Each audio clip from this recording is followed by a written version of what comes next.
ఇక ఫార్ములా ఈ రేస్ కేసులో కేటీఆర్ ఖేల్ కథమైనట్టేనా? రేసు కేసులో కారు పార్టీ అగ్రనేత క్లోజ్ అయినా? ఫార్ములా ఈ రేస్ కేసులోని అసలు లొసుగులేంటి? 700 కోట్ల రూపాయల మేర లబ్ధి జరిగినట్టయితే ప్రమోటర్లు ఎందుకు తప్పుకున్నారు? ఆర్థిక శాఖ అనుమతులు లేకుండా జరిగిన చెల్లింపులెంత? దీనిపై ఎలాంటి చర్యలకు ఆదేశించింది కాంగ్రెస్ ప్రభుత్వం? పూర్తి వివరాలు ఇప్పుడు చూద్దాం.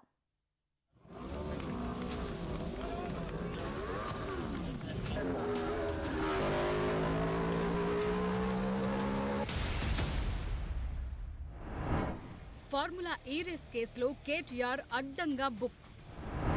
ఆర్థిక శాఖ అనుమతులు లేకుండా 55 కోట్లు చెల్లింపు. నాటి మున్సిపల్ స్పెషల్ సిఎస్కి మెమో జారీ. కేటీఆర్ మౌఖిక ఆదేశాలతోనే అలా చేశాం అరవింద్. 700 కోట్లు లబ్ధి చేకూరుతుందని కేటీఆర్ వాదన. మరి ప్రమోటర్లు ఎందుకు తప్పుకున్నారన్న ప్రశ్న.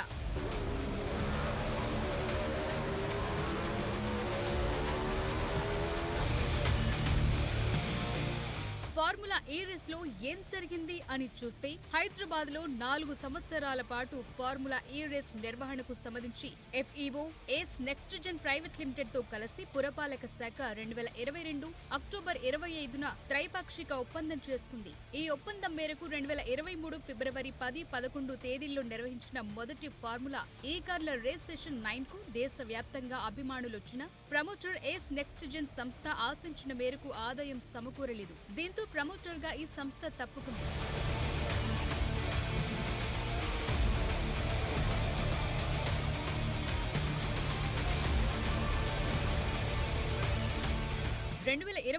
ఫిబ్రవరి 10న నిర్వహించాల్సిన రెండో దఫా సెషన్ 10 ఈ కార్ రేస్ నుంచి హైదరాబాద్ పేరును తొలగించింది ఎఫ్ఈఓ. అయితే నాటి మంత్రి కేటీఆర్ ఫార్ములా ఈ నిర్వహణ హైదరాబాద్ బ్రాండ్ ఇమేజ్ ని పెంచుతుందని భావించి 2024 ఫిబ్రవరిలో కూడా హైదరాబాద్ లోనే కార్ రేస్ ను నిర్వహించాలని కోరారు. ప్రమోటర్ బాధ్యతలను నోడల్ ఏజెన్సీగా హెచ్ఎండిఏ చూసుకుంటుందని ఎఫ్ఈఓకు స్పష్టం చేశారు. ఈ మేరకు రెండో దఫా ఈ కార్ రేస్ కోసం 2023 అక్టోబర్లో ఎఫ్ఈఓతో పురపాలక సంస్థ ఒప్పందం కుదుర్చుకుంది. రేస్ నిర్వహణ కోసం 100 కోట్లు వ్యయమవుతుందని అంచనా వేశారు. ఇందుకోసం హెచ్ఎండిఏ 46 కోట్లను ఎఫ్ఈఓకు చెల్లించింది. విదేశీ కరెన్సీలో చెల్లింపులు చేసినందుకు 8 కోట్ల అదనపు పన్ను రూపంలో చెల్లించాల్సి వచ్చింది.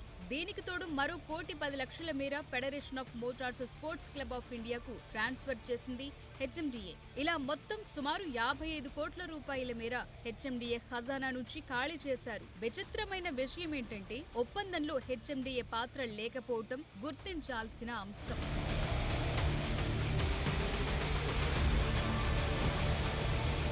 డిసెంబర్ 7న అధికారంలోకి వచ్చిన కాంగ్రెస్ ప్రభుత్వం ఫార్ములా ఈ రేస్ పై ఆరా తీసింది. పురపాలక శాఖ ఒప్పందంలోని అంశాలను ఉల్లంఘించిందంటూ ఎఫ్ఈఓ సెషన్ 10ను రద్దు చేసింది. అసెంబ్లీ ఎన్నికల సమయంలో ఆర్థిక శాఖ అనుమతి లేకుండా 55 కోట్లను విదేశీ సంస్థకు హెచ్ఎండిఏ ద్వారా చెల్లింపులు చేయటాన్ని తీవ్రంగా పరిగణించింది.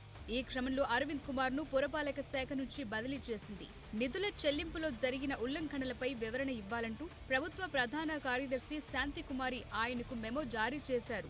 ఆ మెమోకు అరవింద్ కుమార్ వివరణ ఇస్తూ తాను ఎలాంటి ఉల్లంఘనలకు పాల్పడలేదని, అప్పటి మంత్రి కేటీఆర్ ఇచ్చిన మౌఖిక ఆదేశాల మేరకే చెల్లింపులు చేశామని పేర్కొన్నట్టు తెలిసింది. ఆ తరువాత ప్రభుత్వం అనుమతిస్తుందని చెప్పడంతోనే ఎఫ్ఈఓకు నిధులు విడుదల చేసినట్లుగా వివరణ ఇచ్చినట్లు సమాచారం. ఈ నేపథ్యంలోనే ప్రభుత్వం ఏసీబీ విచారణకు ఆదేశించింది. దర్యాప్తు ప్రారంభించిన ఏసీబీ పురపాలక శాఖ మాజీ ప్రత్యేక ప్రధాన కార్యదర్శి అరవింద్ కుమార్ కు నోటీసులు జారీ చేసింది.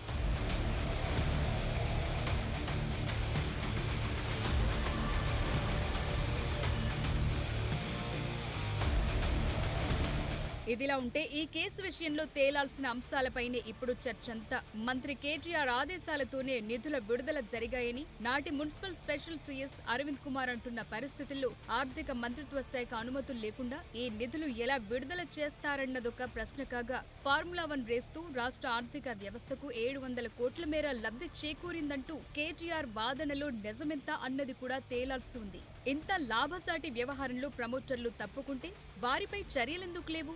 హైదరాబాద్ లో తొలి రేస్ నిర్వహించినందుకు దాదాపు 12 కోట్లతో ట్రాక్ నిర్మించగా నిర్వహణకు అయిన ఖర్చును ముందే తీసేసుకుంది ఫార్ములా ఈ సంస్థ. ఇక టికెట్లు అమ్ముకుని లాభపడ్డ సంస్థగా ఏస్ నెక్స్ట్ జెన్ తేలింది. ఇవన్నీ ఇలా ఉంటే అగ్రిమెంట్ మీద సంతకాలు కాకుండానే నగదు చెల్లింపులు జరిగినట్టు చెప్తున్నారు ఆర్థిక శాఖ అధికారులు. 9వ సీజన్ నిర్వహణలో ప్రభుత్వ ఖజానాకు ఒక్క రూపాయి కూడా రాదంటోంది ఆర్థిక శాఖ. ఇప్పుడు ఖజానాకు గండిపడ్డ 55 కోట్లు ఎవరు కడతారు? ఈ ప్రశ్నలన్నిటికీ సమాధానాలు ఏసీబీ విచారణలో తేలాల్సి ఉందంటున్నారు నిపుణులు.